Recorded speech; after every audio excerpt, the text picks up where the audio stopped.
বন্ধুরা, আজ রাতে প্রবল গতিতে ধেয়ে আসছে কালবৈশাখী বজ্র বিদ্যুৎ সহ ঝড় বৃষ্টি। পশ্চিমবঙ্গের জেলায় জেলায় বজ্রসহ ঝড় বৃষ্টিপাতের আশঙ্কা রয়েছে আজ রাতে। আগামীকাল বৃহস্পতিবার 23শে মে নাগাদও দেশের কিছু কিছু এলাকায় বজ্র বিদ্যুৎ সহ বৃষ্টিপাতের সম্ভাবনা রয়েছে। তো কোন কোন জেলায় বৃষ্টিপাত তা দেখাবো। এছাড়া বঙ্গোপসাগরে তৈরি হচ্ছে শক্তিশালী ঘূর্ণিঝড় রেমাল আগামী 26শে মে নাগাদ উপকূলীয় অঞ্চলে আঘাত করার সম্ভাবনা রয়েছে। তো কোন কোন জেলায় আঘাত করতে পারে তা দেখাবো এবং তাপমাত্রা কোন কোন জেলায় কত ডিগ্রি সেলসিয়াসে তাপমাত্রা উঠতে পারে। এই মুহূর্তে দেশের উত্তর পূর্ব বেশ কিছু এলাকায় ঘুমের ব্যবসা গরম অব্যাহত রয়েছে, তা কবে থেকে কমতে পারে। ঘূর্ণিঝড়ের প্রভাবে কোন কোন এলাকায় ভারী বৃষ্টিপাতের সতর্কতা রয়েছে। আজ রাতে কোন কোন জেলায় প্রচণ্ড বেগে কালবৈশাখী বজ্র বিদ্যুৎ সহ ঝড় বৃষ্টিপাতের সম্ভাবনা রয়েছে তা দেখাবো। ভিডিওটি শেষ পর্যন্ত দেখবেন, ভালো লাগলে লাইক করবেন আর সবার আগে গুরুত্বপূর্ণ আবহাওয়ার খবর পেতে চ্যানেলটি সাবস্ক্রাইব করে পাশের বেল বাটনে ক্লিক করে রাখবেন। আর ভিডিওটি কোন জেলা থেকে লাইভ দেখছেন কমেন্ট করে জানিয়ে দিন। স্যাটেলাইট ইমেজের উপর প্রথমে লক্ষ্য করুন, এখানে ঠিক ভারতের এই অঞ্চলে প্রচণ্ড কালবৈশাখী মেঘ তৈরি হলো একদম বিকেল থেকে রাঁচির উপর। এই যে এই এলাকায় এই যে সমস্ত এলাকায় কিন্তু মেঘ তৈরি হয়ে ধীরে ধীরে পূর্ব দিকে অগ্রসর হয়ে পুরুলিয়ার উপর অলরেডি বৃষ্টিপাত শুরু হয়ে গেছে। পুরুলিয়া এবং মুড়ি এর আশেপাশে এলাকায় এবং জামশেদপুর, এদিকে বেলারামপুর এই অঞ্চলে হুরা, এখানে আরও দেখুন আপনারা এইসব এলাকার জুড়ে অলরেডি বৃষ্টিপাত শুরু হয়ে গেছে। এবং এদিকে বাঁকুড়ার আজ রাতে বৃষ্টিপাত হতে পারে চাকুলিয়া এবং খড়গপুর, এখানে কোলাঘাট, আরামবাগ, এখানে বর্ধমান। এছাড়া মেঘের শক্তিমাত্রা ধরে থাকলে চন্দ্রনগর, কলকাতা অথবা শান্তিপুর এবং রাতে যদি মেঘের শক্তিমাত্রা যদি ঠিক থাকে তাহলে খুলনা বিভাগের উপরে বৃষ্টিপাতের সম্ভাবনা থাকবে। তো আজ রাতে পশ্চিমবঙ্গের বেশ কিছু এলাকায় তীব্র কালবৈশাখী বজ্র বিদ্যুৎ সহ ঝড় বৃষ্টিপাতের সম্ভাবনা রয়েছে। পাশাপাশি বাংলার কিছু কিছু এলাকায় বিক্ষিপ্ত বজ্র সহ বৃষ্টিপাত দেখা যাচ্ছে, যা খুলনা বিভাগের দুয়েক স্থানে, বরিশাল এবং চট্টগ্রাম বিভাগের উত্তর পূর্ব কয়েকটি অঞ্চলে কিছুটা বিক্ষিপ্ত বৃষ্টিপাত দেখা যাচ্ছে। আগামীকাল কোন কোন জেলায় বৃষ্টিপাতের সম্ভাবনা একটু আমরা দেখবো, এরপরে ঘূর্ণিঝড় রেমালের আপডেট আপনাদেরকে দেখাবো। তো আগামীকাল বৃহস্পতিবার 23শে মে নাগাদের আপডেট আমরা একটু যাই।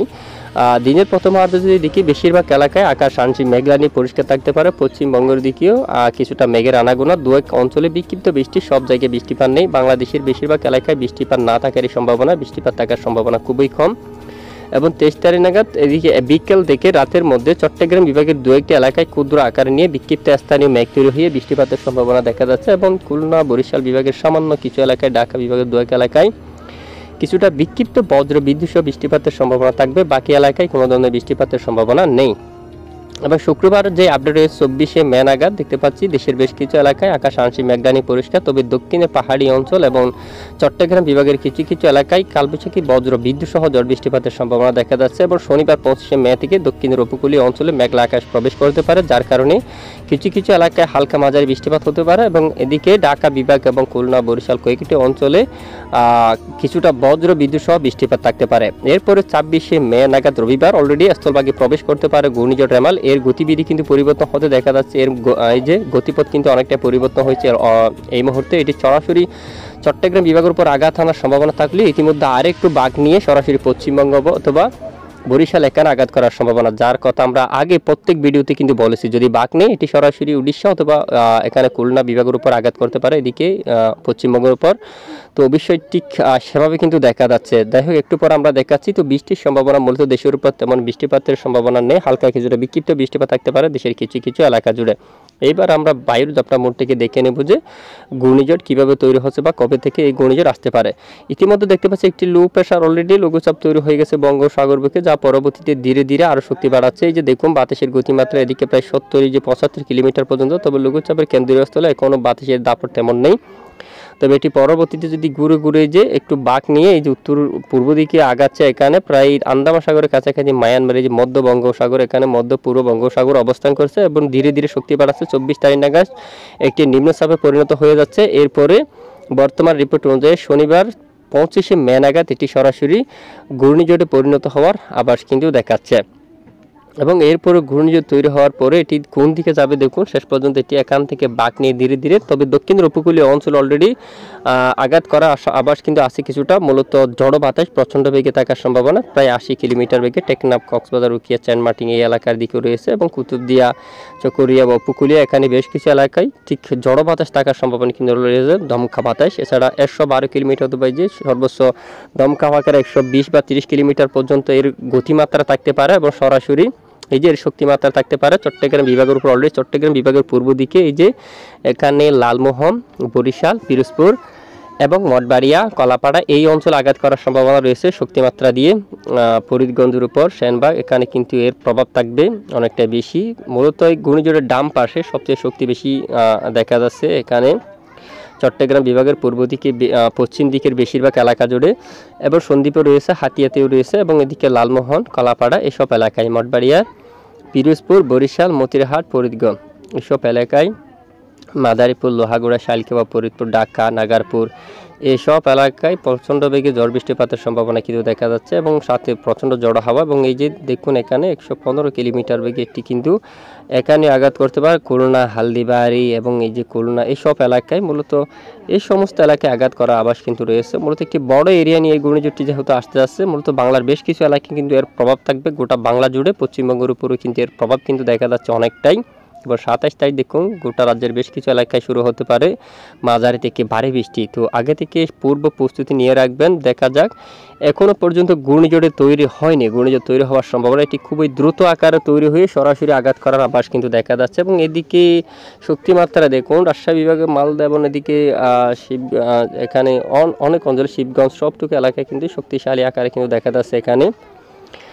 এরই প্রভাবে বাংলার বেশ কিছু এলাকায় শুরু হতে পারে কালবৈশাখী চরি প্রচণ্ড মাঝারি থেকে ভারী বৃষ্টি। আর ইতিমধ্যে আমরা যদি একটু আইকন মডেল থেকে দেখি, জার্মানি মডেল থেকে যদি দেখি, আরও শক্তিশালী দেখা যাচ্ছে এই ঘূর্ণিঝড়টি। দেখুন কতটা শক্তিশালী দেখায়, প্রায় 222 কিলোমিটার পর্যন্ত ভয়াবহ একটি শক্তিশালী ঘূর্ণিঝড় আমাদের জার্মানি আইকন মডেল দেখা যাচ্ছে। তো এতটা শক্তিশালী হবে না, বলতে গেলে এতটা শক্তিশালী হওয়ার মতো সম্ভাবনা নেই, কারণ অন্যান্য মডেলগুলো এতটা শক্তিশালী আভাস কিন্তু আমাদেরকে দিচ্ছে না। তো আইকন মডেল কতটা শক্তিশালী ঘূর্ণিঝড়ে আভাস দিচ্ছে দেখুন।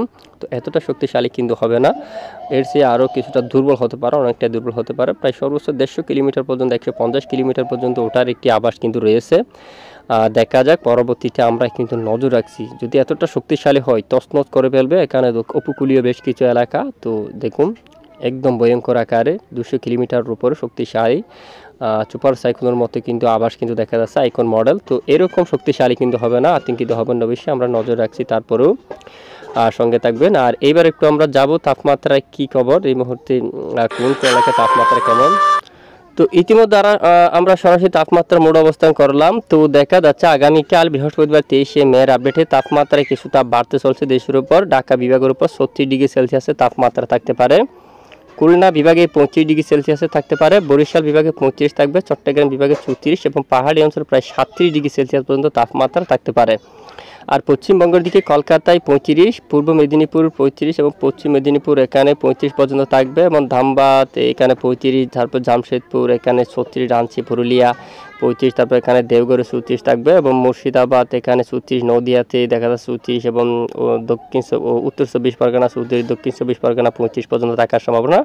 উত্তরে ময়মনসিংহ বিভাগ 35, সিলেটের উপর 35 থাকছে, এবং এদিকে রংপুরে কিন্তু 25 ডিগ্রি সেলসিয়াসের গড়ে তাপমাত্রা থাকার সম্ভাবনা, একাধিক জেলায় কিন্তু 35 এবং কিছু কিছু এলাকায় 36 ডিগ্রি সেলসিয়াসের গড়ে তাপমাত্রা থাকার সম্ভাবনা। আর ইতিমধ্যে যদি একটু দেখি, চরমভাবে সতর্কবার্তা রয়েছে কিছু কিছু এলাকা জুড়ে, ঘুমট ব্যবসা গরম। এই যে দেখুন চট্টগ্রাম বিভাগের উপকূলীয় অনেক এলাকায় ঘুমট ব্যবসা গরম, এই যে আর্দ্রতাজনিক অস্বস্তিকর ব্যবসা গরম থাকবে। ফটিকছড়ি উপজেলার দিকে, চট্টগ্রামের দিকে এবং খাগড়াছড়ি পাহাড়ি অঞ্চল, রাঙ্গামাটি। তো বর্তমান কী অবস্থা আমাদেরকে জানাতে পারেন। আমরাপুর, কুমিল্লা, ফরিদগঞ্জ, মতিরহাট, লালমোহন, সেনবাগ এবং আগরতলা, ঢাকা, কাপাসিয়া, কিশোরগঞ্জ, লাখাই, মৌলভীবাজার, সিলেট, বিশনবাপুর, মাদান, ময়মনসিংহ, বাগমারা সব এলাকায় অস্বস্তিকর ব্যবসা গরম থাকার সম্ভাবনা। এই যে সব এলাকায় কিন্তু গরম অনেকটা বেশি থাকতে পারে, আর্দ্রতাজনিক ঘুমট ব্যবসা গরম এখানে সিলেট এবং এখানে বেশ কিছু এলাকা জুড়ে গরম থাকতে পারে, এবং রংপুর বিভাগের অনেক এলাকায়, গোলাপাড়ায় সব এলাকা জুড়ে আর্দ্রতাজনিক অস্বস্তিকর ঘুমট ব্যবসা গরম থাকতে পারে। আর এদিকে পশ্চিমবঙ্গের উপর স্বাভাবিক তাপমাত্রা থাকলেও সেরকম যে এরকম গরম কিন্তু থাকবে না। আর ইতিমধ্যে যদি বৃষ্টির রিপোর্টটা যদি আমরা দেখি, দেখুন আগামী 24 তারিখ থেকে সমুদ্র অঞ্চলে ব্যাপক ঝড় বৃষ্টি, ভারী বর্ষণ। 25 তারিখ থেকে শুরু হতে পারে উপকূলীয় অঞ্চলে মাঝারি থেকে ভারী বৃষ্টি। 26 তারিখ গোটা বাংলার বেশ কিছু এলাকায় শুরু হতে পারে ভারী বৃষ্টি। সেরকমভাবে চরমভাবে সতর্কবার্তা কিন্তু ইতিমধ্যে আমরা দেখতে পাচ্ছি। বায়ুমণ্ডল যদি আমরা একটু দেখি, দেখুন আগামীকাল 23 তারিখ নাগাদ হাওয়ার দাপট খুবই কম থাকবে, গোটা বাংলার উপর স্বাভাবিক। আর 24 তারিখ নাগাদ যদি দেখি হাওয়ার দাপট তেমন নেই, তবে দক্ষিণের টেকনাফ পর্যন্ত এখানে কিছুটা হাওয়ার দাপট কিন্তু শুরু হতে পারে, কক্সবাজার টেকনাফ এই পর্যন্ত আসবে এবং 25 তারিখ থেকে এখানে কক্সবাজার উপকূলীয় অঞ্চলে একটু একটু করে দমকা ঝড়ো বাতাস কিন্তু শুরু হতে পারে নাইক্ষ্যংছড়ি, মহেশখালী, টেকনাফ, কুতুবদিয়া এখানে এই এলাকা জুড়ে এবং আগামী 26 তারিখ থেকে গোটা রাজ্যের বেশ কিছু এলাকায় শুরু হতে পারে দমকা ঝড়ো বাতাস।